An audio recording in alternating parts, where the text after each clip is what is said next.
Hello, how are you today? Today is June the 18th, and I'm making myself a brewed cup of coffee. I have my sweetener in the cup already, and I have my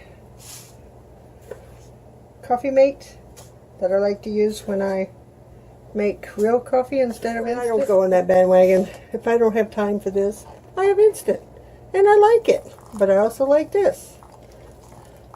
My daughter gifted me a bunch of packets from the coffee shop. And I'm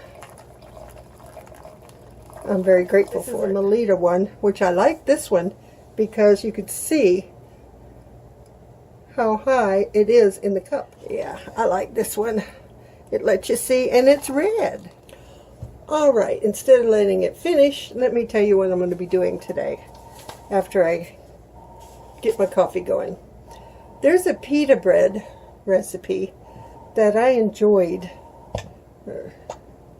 making. It called for 1 1/3 cups flour, 1/2 teaspoon salt, 5 ounces of warm water, 1 teaspoon of yeast, and 1 tablespoon of oil.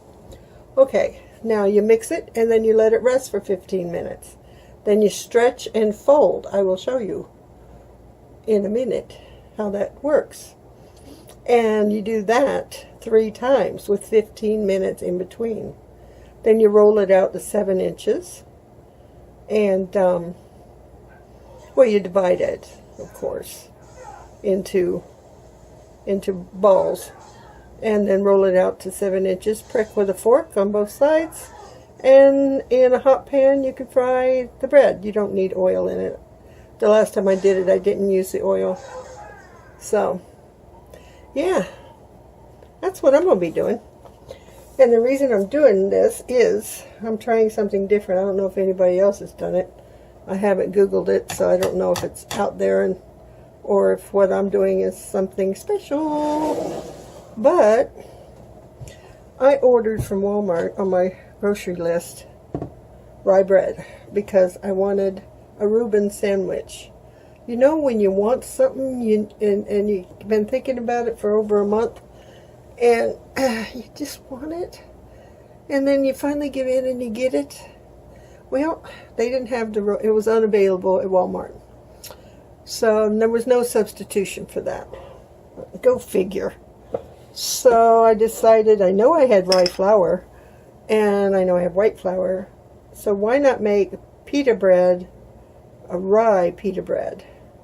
So I'm using 1 cup of white flour and 1/3 cup of rye. That's pretty much the consistency of the different white to rye goes when I make my regular rye bread loaf. So I will be mixing the rye in with the white. And let me get my coffee. Alrighty then, my 1 teaspoon into my warm water.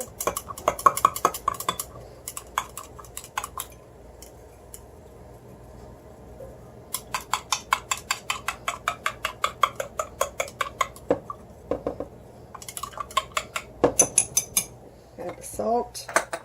Almost forgot it. Can't forget that.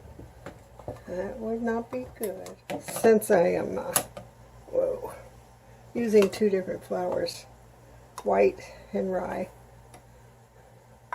And plus, it actually works better if you, comes together quicker if you sieve. You don't have to. I rarely sieve. Sometimes I do, but usually I don't. But this time I am because of the 2 different kinds of flour going into the pita bread. And I hope this turns out. I really want a Reuben sandwich with rye bread. Now I need 5 ounces of warm water and the yeast. I need a spatula. I'm not leaving any of that behind.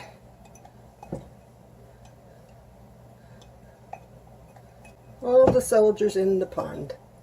Everybody's got to go in. Okay.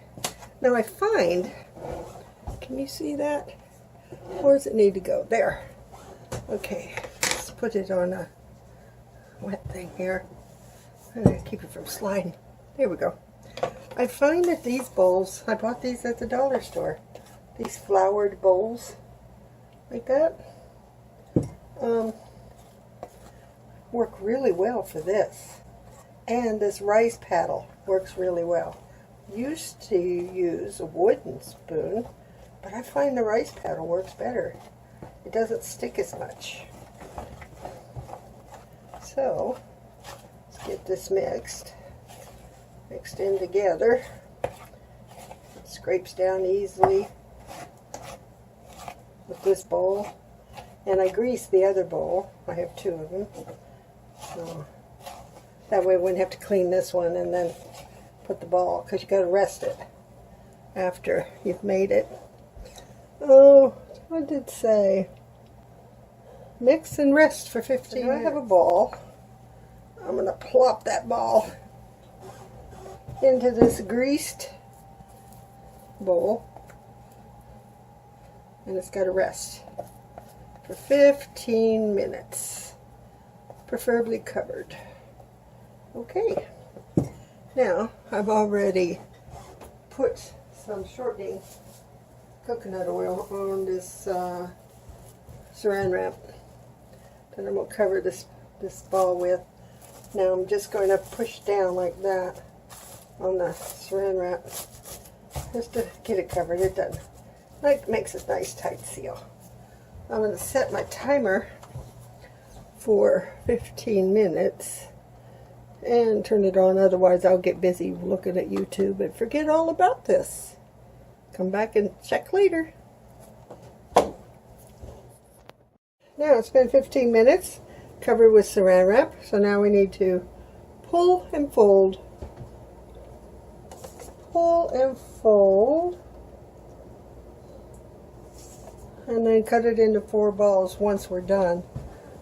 But we need to do this a number of times, so let's just sort of get it where it's not going to stick to me.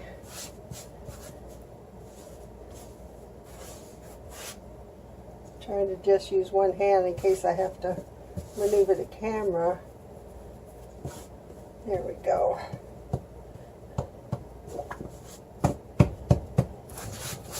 Yeah, now it's not sticky, so you pull and you fold and you turn it around and you pull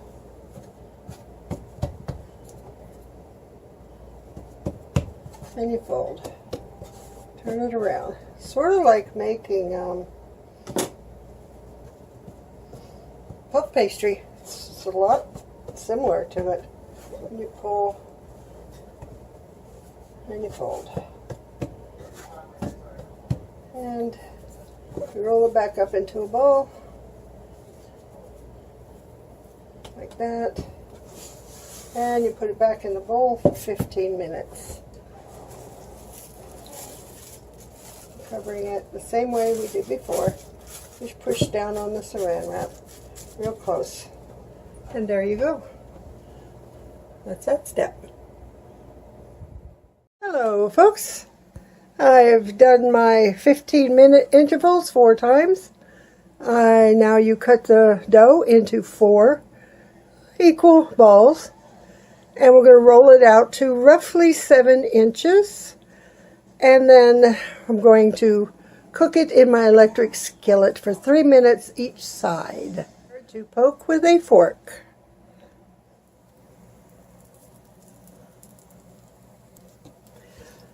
Now that it's in the pan, you cook it for 3 minutes each side. And that's all there is to it. And you follow the same route 3 more times, because it'll make 4 pita breads.